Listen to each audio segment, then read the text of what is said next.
Hello बच्चों, कैसे हैं आप सब। उम्मीद करते हैं कि अच्छे ही होंगे। और पिछले क्लास में हम लोगों ने एपी का बेसिक कॉन्सेप्ट के बारे में सीखा। ठीक है, यहाँ बता दें प्रथम पद यानी कि ए किसे कहते हैं, कैसे पकड़ेंगे, कौन प्रथम पद है, डी किसे कहते हैं।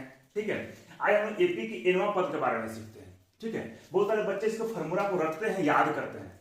उसको रखना याद करना नहीं है, क्या फॉर्मूला समझना बहुत ही सारे फॉर्मूला आया कहां से।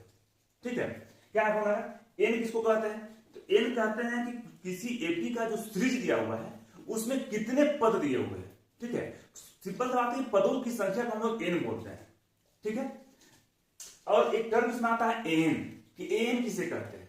ठीक है, या उसको फिर टीएन भी कहते हैं। टीएन किसे कहते हैं, कहते हैं कि कोई भी एपी का जो पद है जहां तक जाके रुक गया है लास्ट पर, लास्ट तक, उसी को हम लोग टीएन भी बोलते हैं या फिर एन भी बोलते हैं। ठीक है, क्या अंतर है, एन बोलेंगे किसी एपी का जो पद दिया हुआ है, तो पदों की संख्या कितनी है उसको एन बोलेंगे, और एन बोलेंगे किसी एपी का जो लास्ट टर्म है जहां तक एपी का सीरीज जाकर रुक गया है उसको हम लोग एन एफ करेंगे, टीएन भी यूज करता है। ठीक है, ये फॉर्मूला आया कहां से, एनवा पद का। हम लोग एन पद का फॉर्मूला जानते हैं कि फॉर्मूला होता है एन बराबर a plus n minus one into D.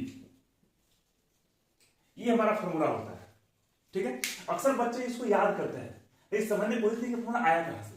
Formula बहुत ही आसान है। ठीक है, देखते हैं फॉर्मूला जनरेट कैसे हुआ, कैसे निकला। बहुत ही आसान फॉर्मूला, ध्यान से देखिएगा। ठीक है, एन, मान लीजिए कोई एपी का पद है, एपी दिया हुआ है ए1 ए2 ए3, ये चलते जाएगा। ठीक है, एपी का पद दिया हुआ है एन, हमको यही लास्ट टर्म निकालना है। कैसे निकालेंगे, तो देखिए प्रथम पद, हम लोग प्रथम पद को ए बोलते हैं, ये सबको पता है। जो शार्प अंतर होता है जिसको कॉमन डिफरेंस बोलते हैं उसको डी बोलते हैं। ठीक है, हो गया। हमको पता है कि जब भी एपी का अगला पद निकालते हैं तो लोग पीछे वाले पद में डी को जोड़ते जाते हैं। अगला पद निकालने का तरीका यही है। अब हमको ए2 अगर निकालना है, ठीक है, तो प्रथम पद जो ए है उसमें डी को जोड़ देंगे तो ये दूसरा पद निकल जाएगा। ठीक है, उसी तरह से जब तीसरा पद ए3 निकालेंगे, ठीक है, फिर क्या करेंगे, ये जो पीछे का जो पद आया है ए2, इसे हम लोग फिर डी को जोड़ देंगे, तो हम लोग डी को जोड़ दिए तो कितना हो गया ए प्लस 2d।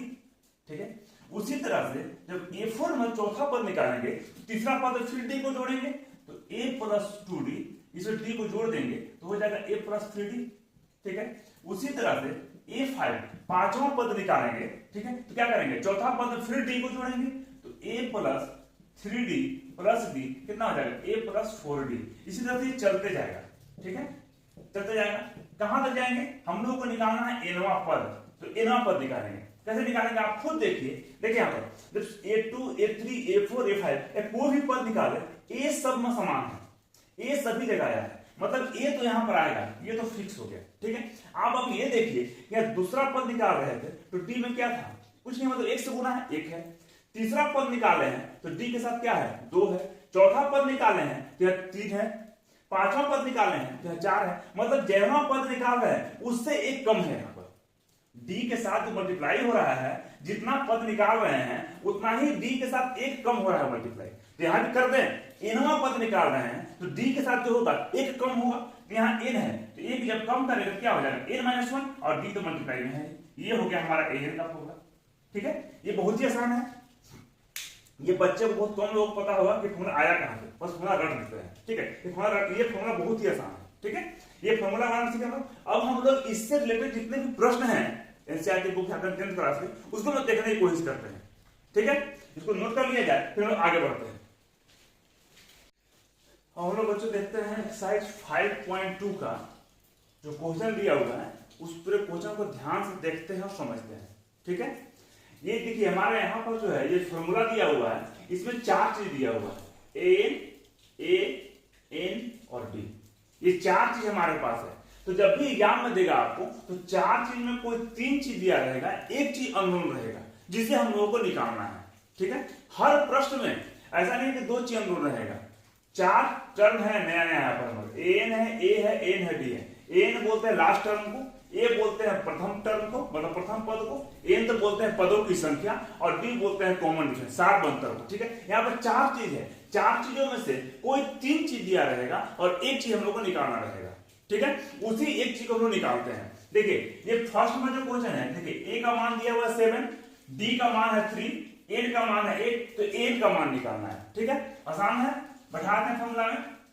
एन बराबर क्या फॉर्मूला है, ए प्लस, तो ए का वैल्यू कितना है 7 प्लस एन माइनस 1, एन का वैल्यू कितना है 8 माइनस 1, अब इंटू डी, डी का वैल्यू कितना है 3, मान निकल गया इसका। 7 प्लस 8 माइनस 1 कितना होगा 7, 7 इंटू 3, तो 7 प्लस 7 3 36 21 हो जाएगा, और जोड़ देंगे तो 28।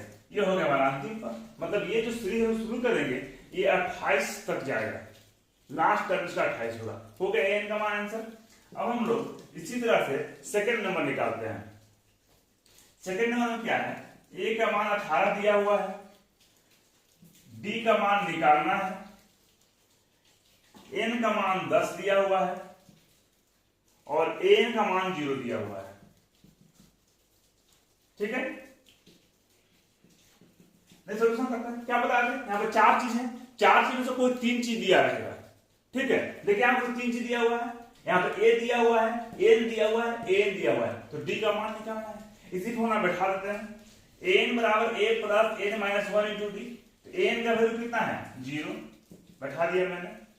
फिर बराबर ए का मान कितना है 18 प्लस एन माइनस 1, तो एन का मान कितना है 10 माइनस 1, और डी का मान क्या है, तो डी का मान तो निकालना है। ठीक है, 0 है, 18 को लेंगे लेफ्ट साइड में, ये प्लस में है, हो जाएगा माइनस में, माइनस 18, 10 माइनस 1 कितना होगा 9, 9 से गुणा डी में तो 9 डी, और जब डी का मान निकालेंगे तो माइनस 18 बटा 9, 9 से 2 बार में, तो डी का मान कितना हो गया -2। ये हमारा हो गया डी का मान आंसर। ठीक है, हमको तो बहुत आसान है, समझ में आ भी रहा होगा, इसको नोट कीजिए, फिर हम लोग आगे बढ़ते हैं। अब फर्स्ट का थर्ड नंबर क्वेश्चन। ठीक है, क्या दिया हुआ है, जहां भी 4 में से 3 चीज दिए हुए हैं, ए का मान निकालना है। ये जो मान दिया हुआ है इसको फॉर्मूला में सेट कर देते हैं। कैसे लिखेंगे, एन बराबर, तो एन का वैल्यू कितना है -5 बराबर ए प्लस ए का वैल्यू कितना है तो निकालना है, छोड़ दिया उसको, प्लस एन माइनस 1, एन का वैल्यू कितना है 18 माइनस 1, और डी का वैल्यू कितना है -3। अब इसको हम लोग सेट कर देते हैं, तो -5 equal to a plus plus minus minus हो जाएगा, 18 माइनस 1 कितना होगा 17 गुना 3, तो -5 इक्वल टू ए माइनस 17 दिया कितना हो जाएगा 51। ठीक है, इसको लेफ्ट साइड ले आएंगे तो हो जाएगा प्लस में, -5 प्लस 51 इक्वल टू ए, तो ए बराबर कितना हो जाएगा 46।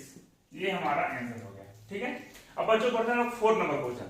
ठीक है, ए का मान कितना दिया हुआ है -18.9, डी का मान कितना दिया हुआ है 2.5, एन का मान कितना दिया हुआ है निकालना है, और एन का मान कितना है 3.6। यहां भी 3 चीज दिया हुआ है, एक चीज निकालना है, इसको उठाकर फॉर्मूला में सेट कर देते हैं।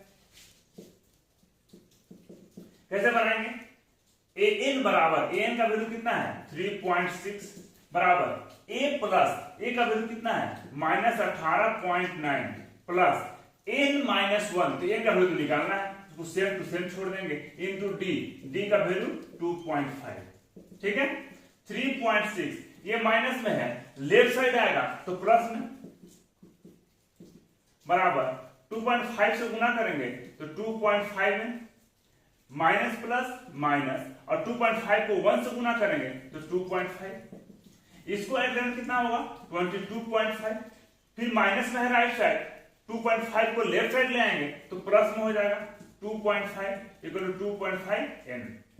ठीक है, इसको जब ऐड करेंगे तो कितना होगा 25 इक्वल टू 2.5 n। जब n का मान निकालेंगे तो जो गुना में है ये बटा रहेगा, तो 25 डिवाइड बाय 2.5, डेसिमल हटेगा, यहाँ पर 0 आएगा, 25 से डिवाइड करेंगे तो 10 बार में, तो n का मान कितना हो गया 10। ये हो गया हमारा आंसर। ठीक है, मुझे लगता है आप लोग कुछ समझ में आ रहा होगा, और एक ही चैप्टर है बहुत ही आसान चैप्टर है, कुछ समझना बहुत ही आसान है। ठीक है, इसको नोट कीजिए, फिर आगे बढ़ते हैं। अब देखते हैं बच्चों हम लोग अलग प्रश्न। ठीक है, इस फर्स्ट नंबर क्वेश्चन का 5वां नंबर प्रश्न है। ठीक है, कैसे बनाएंगे, इसी फॉर्मूला में सेट कर देते हैं। एन का वैल्यू कितना दिया हुआ है वो निकालना है, उसको मैंने छोड़ दिया। ए प्लस ए का वैल्यू कितना दिया हुआ है 3.5 plus n minus one, n का वैल्यू कितना है 105 माइनस वन, और डी का वैल्यू कितना है 0। आपको पता है 0 से मल्टीप्लाई हुआ कि पूरे टर्म को 0 कर दिया, ये तो खत्म हो गया, बचा कितना 3.5। ये हो गया हमारा आंसर। एन का मान कितना आया 3.5, ये हमारा हो गया आंसर। अब हम बच्चों इसका आगे क्वेश्चन देखते हैं, ठीक है। ये तो हमारा था बेसिक चीज जो डायरेक्ट दिया हुआ था, अब होना मैंने सेट कर दिया। अब आगे जो क्वेश्चन पढ़ेंगे उसमें कुछ चीजें हैं कि हिडन है, हमको पकड़ना है कौन एन दिया है, कौन एन दिया है, हमको क्या निकालना है, ठीक है, वो हमको खुद से पकड़ना पड़ेगा। जैसे उदाहरण देखते हैं हम लोग सेकेंड का फर्स्ट नंबर क्वेश्चन देखते हैं, ठीक है। क्या दिया हुआ है, एपी दिया हुआ है, ठीक है। एपी में क्या दिया हुआ है 10, 7, 4 और दिया हुआ नीचे चलते जा रहा है और लिखा है का 30वां पद ज्ञात करें, 30वां पद ज्ञात करें, ठीक है, अच्छी बात है, हम लोग निकालेंगे। इसका ऑप्शन दिया हुआ है 97, बी का 77, सी का -77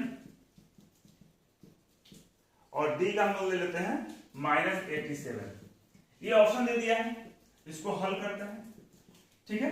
अब देखिए एपी का जब कोई भी पद दिया हुआ हो, हम पहले ही बताएं, तो पहले आपको लिखना है कि क्या क्या दिया हुआ है, इसमें से क्या क्या आप लिख सकते हैं, लिखते हैं। अब लोग बोलते हैं प्रथम पद को ए बोलते हैं, तो पहले ए, इस पद में एपी क्या ए क्या दिया हुआ है 10 दिया हुआ है। बताया पहले भी कोई भी जब एपी का सीरीज चालू हो तो जब प्रथम पद हो उसी को हम लोग ए बोलते हैं, तो ए का मान हो गया 10, ठीक है। डी का मान कैसे निकालते हैं, बताया है कि बाद वाले पद में से पहले वाले पद को माइनस करते हैं, ना डी का मान निकल जाता है। तो डी का मान निकालेंगे तो 7 - 10 हो जाएगा, तो कितना हो गया -3। अब देखिए यहाँ पर 30वां पद निकालना है, 30वां पद, इसका मतलब क्या हुआ, आपको पहले ही बताया है कि ये क्या दिया हुआ है, ये n दिया हुआ है 30। कैसे पकड़ेंगे, इसलिए पकड़ेंगे कि जब भी ये 30वां पद आएगा ना तो क्या बोलते हैं, पदों की संख्या को ही n बोलते हैं। यहां हमको दे रहा है कि जो एपी चलते आ रहा है उसमें टोटल 30 गो पद है, ठीक है। अब 30वां पद निकालना है, मतलब मुझे अंतिम पद निकालना है, ठीक है। पकड़ेगा यही है कि जब भी दिया रहेगा n बोलते हैं पदों की संख्या को, ठीक है। यहां दिखा रहा है कि टोटल 30 गो पद है, इसलिए हम लोग उसको n बोलेंगे। अब 30वां पद निकालना है, अब किसी एपी का 30 को पद या 30वां पद निकालना है, मतलब लास्ट टर्म निकालना है, मतलब हम लोगों को an निकालना है, an बराबर क्वेश्चन मार्क, ठीक है। अब हम लोग इसको हल करते हैं, फॉर्मूला में सेट करते हैं। कैसे फॉर्मूला में सेट करेंगे, देखिए आप फॉर्मूला क्या है, an बराबर a plus n minus 1 into D, ठीक है। an तो हमको निकालना ही है, इसको छोड़ देंगे। a का वैल्यू कितना है 10 प्लस n माइनस 1, n का वैल्यू कितना है 30 -1 और d का वैल्यू कितना है -3, तो 10 प्लस 30 माइनस 1 कितना हो जाएगा 29 गुना -3, ठीक है। और 10 प्लस माइनस 29 दिया कितना हो जाएगा 87, अगर घटाएंगे तो कितना होगा -77। ये हो गया हमारा आंसर थर्ड नंबर, ठीक है। बोलता है काफी आसान होगा, इसको नोट कर लिया जाए फिर लोग आगे बढ़ते हैं। हम लोग देखते हैं बच्चों इसका दूसरा नंबर क्वेश्चन, यहां भी सेम क्वेश्चन है। एपी दिया हुआ है -3 -1/2 2, ये चलते जा रहा है का 11वां पद क्या होगा, ठीक है। अब देखते ही चल रहा है पहला क्वेश्चन में कि 11वां पद क्या होगा, मतलब इस एपी में कुल 11 पद ही दिया हुआ है, ठीक है। हम लोग हल करते हैं इसको, क्या बताएं, सबसे पहले जो एपी का पद दिया हुआ है, एपी का जो सीरीज दिया हुआ है उससे लोग क्या क्या लिख सकते हैं, क्या क्या गिवन है उसको सबसे पहले लिखेंगे, ठीक है। ए का मान कितना है -3, बताएं एपी का जो सीरीज दिया था तो प्रथम पद को ए बोलते हैं, ए का मान -3 हो गया। डी का मान निकालेंगे, क्या बोलते हैं, बाद वाले पद में से पहले वाले पद को माइनस कर देते हैं, तो -1/2 -3, इसको जब हल करेंगे तो -1/2 माइनस माइनस प्लस हो जाएगा, ये 3 हो गया, बटन कुछ नहीं तो 1, एलसीएम ले लेंगे तो 2, तो -1 + 6 हो जाएगा, तो कितना हो जाएगा 5/2। ये हमारा हो गया डी का मान, ठीक है। अब 11वां पद निकालना है, 11वां पद मतलब n दे दिया है, 11 पदों की संख्या दे दिया है, तो हम लोगों को n का मान निकालना है, ठीक है। हम लोग हल करते हैं, बैठाते हैं फॉर्मूला में, n बराबर a प्लस a का वैल्यू कितना है -3 प्लस n माइनस वन, तो n का वैल्यू कितना है 11, तो 11 माइनस वन इंटू डी का वैल्यू कितना है 5/2, यहाँ बैठा दिए। अब इसको हम लोग हल कर देते हैं, -3 प्लस 11 माइनस वन कितना होगा 10 इंटू 5/2, 2 से कट करेंगे तो 5 बार में, तो -3 प्लस 25 मल्टीप्लाई करने पर और सब्ट्रैक्ट करेंगे, हटाएंगे कितना होगा 22, हो गया आंसर हमारा। इसका 11वां पद जो होगा वो 22 होगा, हो गया आंसर। इसको नोट कर लीजिए।